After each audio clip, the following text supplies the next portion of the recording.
Am I the a-hole for cutting my dad off because he chose his stepdaughter over me? When I think back on my teenage years, one of the most vivid memories isn't of school or friends or hobbies. It's of my parents fighting. It was constant. In a single week, at least 3 days were guaranteed to be filled with raised voices, slammed doors, and tense silences afterward. It wasn't just marital disagreements. It was the kind of fighting where you could feel the hostility vibrating through the walls, where dinner time meant staring at your plate because making eye contact might get you dragged into the crossfire. By the time I was 14, the marriage had disintegrated to the point where divorce was inevitable. My mom finally made the decision to go to a lawyer. You'd think my dad might have been angry at her or at the situation, but instead, he found a way to pin it on me.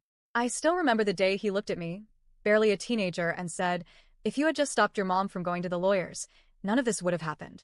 I was 12 or 13, a child, and somehow, in his eyes, I was responsible for keeping a failing marriage alive. That moment burned itself into my brain. After the divorce, my mom and I had to move into my grandmother's place temporarily while she found a new home for us. That period was already stressful. We were cramped into a small space, trying to rebuild our lives from scratch. But my dad kept showing up uninvited every couple of days. No call, no warning, just there. Sometimes he'd stay for hours, lingering in the living room as if he still lived there, sometimes making snide remarks about the divorce. I don't know if he was trying to intimidate my mom or just couldn't let go, but it made me dread every knock on the door. Eventually, when Mom and I moved into our own place, the visit stopped, but the sense that he might show up out of nowhere stuck with me for a while. A few years passed and life moved forward. By 19, I was preparing to go overseas for my education, a dream I had worked hard for. Around that time, my dad had remarried. Through his new marriage, he gained a stepdaughter who was about 15 years old in 2024.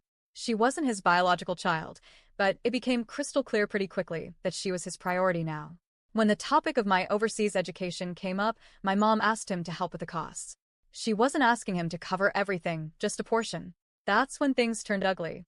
First, he flat out told me I shouldn't even go. His argument? I should just start working instead of wasting money on more school.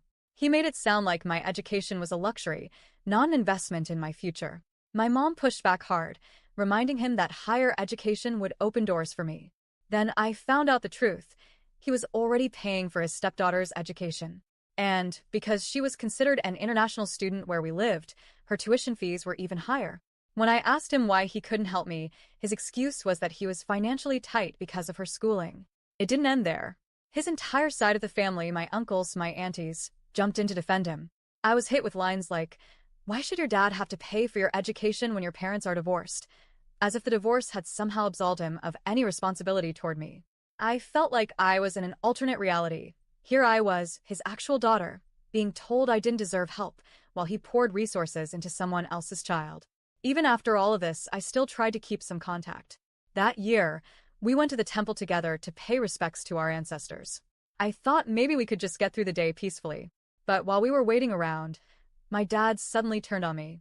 Out of nowhere, he started firing questions like bullets. "Why should I pay for your education? Why do you always bring up money every time we meet?" His tone was sharp, each word heavy with accusation.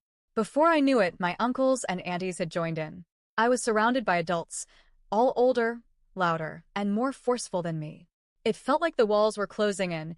Everywhere I turned, someone was demanding I justify myself, shaming me for wanting financial support for school. I could feel my face burning, my throat tightening. I was just 19, standing in a sacred space meant for reflection and respect, being treated like I was greedy and ungrateful. I broke. I ran. I left the temple, barely able to breathe, and went straight home. When I told my mom what happened, I could barely get the words out through the tears. I don't think I've ever felt so small and so alone.